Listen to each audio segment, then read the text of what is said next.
Greetings YouTube, and welcome to my latest weapons build. I'm going to be making a kind of a Wasteland Macana, in the sense it's gonna have teeth in it, and I'm gonna use these salvaged plates I've got here. And so it's gonna kind of have that Aztec Mayan vibe to it. And I'm gonna put it on this 1¼ inch by 3/16 piece of flat bar stock. And I'm going to use some 1/4-20s I had kicking around as the fasteners that hold everything in place. And you can see that these holes are already present, and I'm going to have to open up these two holes to accommodate these. These are already the right size. But I need to, one of the things I need to do right off the bat is bring these closer together. So I'm going to grind off all of this space. So so I'm going to grind it right down to the bottom of that cutout, that little notch there. So I'm going to grind that in there, and that's going to give me an extra 1/8 inch or so I can bring these in, because I really need to do that so that my holes will be closer together on this piece of bar stock. Because I could have used 1½ inch bar stock, but that's kind of wide for my hands. It's kind of bulky, particularly as I'm going to be wrapping this with some cording afterwards, and that would just be too big for me. My hands are not huge, so 1¼ with a wrap on it is about the perfect size. I don't want to go any bigger than that. But 1½ obviously would give me more workspace, which is, you know, it's a trade-off. For those out there who have larger hands, a 1½ inch wide piece of flat stock would just work fine. So I'm going to have to grind all those off. That's going to be a pain in the butt, but you know, it is what it is. You deal with what you have to deal with. And I'm also going to put a point on this, and it's going to be a fairly sharp point on the actual end that's facing the opponent. And once I get that point cut, once I get it the way the shape I want, I'm not going to sharpen it, but just the point itself, then I'll figure out where these are going to go, because I'm going to have 3 sets, so 1, 2, 3, and then I want to have enough, like a little neck, and then enough space for my grip, and then that will decide the overall length. And I'm probably going to cut a 45-degree skull breaker at the end, where your hand goes, and probably I may put a hole there as well for so you can put a lanyard on there if you so choose. Also, because I'll be able to hang it from the hole when I'm done.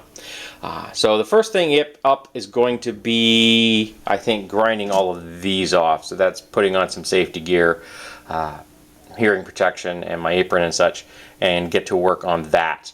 And once I get those taken care of, I will then open up the holes with a 1/4 inch drill bit in my drill press, and then cut this, and then we'll do a layout for holes.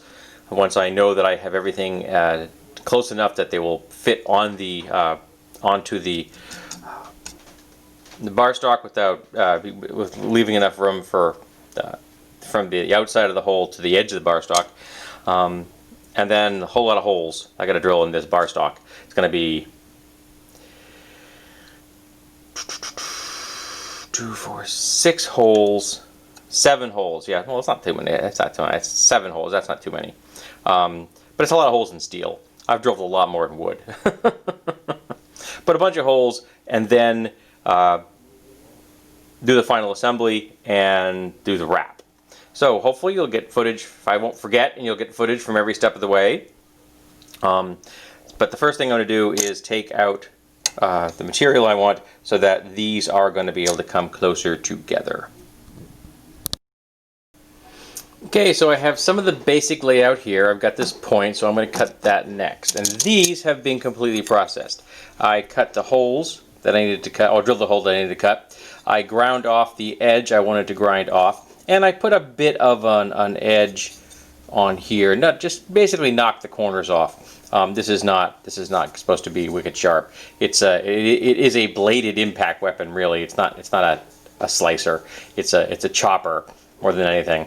So I'm going to cut this next, and once I get that done, I can figure out what my length's going to be, because it's going to look like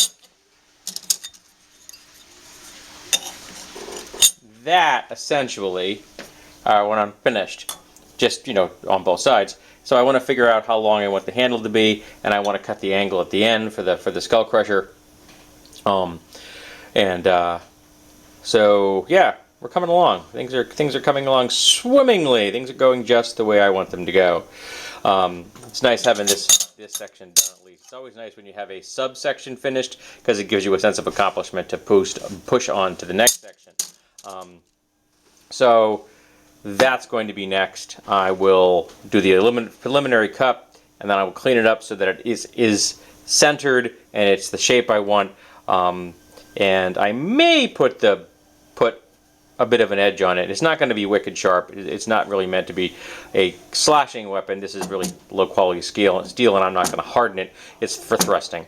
So that's going to be the next step. All right, we're back.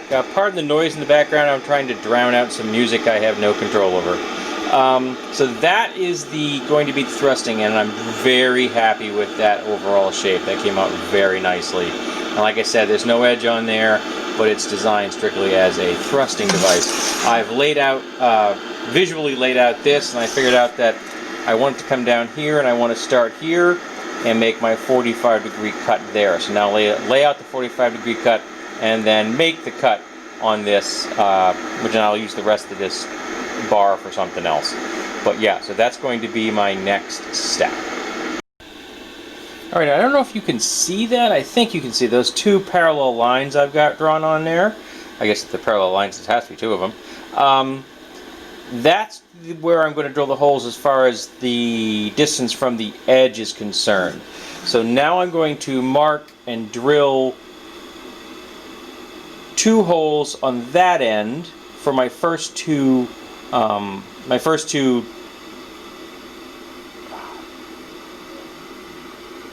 holes. I'm sorry, first 2 plates. That's what I meant. 2 blades, and then I'll take measurements from there. And I've got the skull crusher already taken care of on this end, and the rest of the flat iron will be used for something else in the future. Who knows what it's going to be. And again, that noise in the background is the hopes to drown out the music upstairs, because I really don't want to get hit with a copyright infringement. Thanks. Okay, I counted the number of holes I had to drill wrong. It's 13, because I have 3 sets. Each one gets 2 holes. That's 13. And then you got the hole down here for the lanyard, and/or what I'm going to use it for is just hanging it up on a nail, because this is going to be kind of dangerous, and I don't want it in a rack that it might hurt somebody. Lots of my toys are very darn dangerous. So these are all done. Now I need to do the assembly, and then the wrap, and then we're finished. And once again, my Blair Roto brooch set is just awesome. I didn't realize it's designed for sheet metal, but this is 3/16 mild steel, and this stuff just does a beautiful job. Just curly cues of steel coming off out of those holes, and they're nice and round, and there's like no discernible burr on the back of these at all. It's very, very slight. It's almost exactly the same as the hole going in, so I'm not going to have to do anything to the back of those to take care of that. I mean, I do have chamfering bits, mind you, but I'm not going to have to. I'm going to be bolting this together with nuts and bolts. You're never going to see it anyway. The one thing that may require machining when I'm finished is those are going to be too long.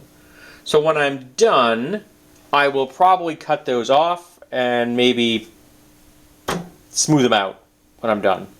So that may happen, just so it has a cleaner look. But at this very moment, I'm going to go upstairs and have a sandwich. So I fully assembled the blades, and as you can see, these are not even. I actually had to use one non-hex head on this particular side, right there. Yeah, sorry, right there, because I ran out of hex head bolts that had that were long enough. I didn't have any ones. All the short ones I had were hex heads, and that was it. So now I'm going to take my angle grinder and cut all of these off, and then I will smooth them off with the same angle grinder with a different blade or a different wheel. So we're getting there. We're almost finished. As soon as this is done, the only thing I'll have left to do is wrap the handle, and then we will be complete. I'm really happy with the way this is coming out. I really like the look. and I'm looking forward to seeing it completed. So here we go, the completed weapon, all nice and wrapped. Got my lanyard hole and or how I'm going to use it for, hanging it up. Got a nice grip. It's got 12 blades. Now I realize that as far as cutting goes, you would have an easier time with a single blade. I understand that having 2 blades actually increases the amount of resistance you would get going through flesh. However, sometimes it's the rule of cool, and I just like the double blade look. So I'm throwing out physics for the moment. It's kind of like Wolverine's claws would be much more efficient if there was only one of them.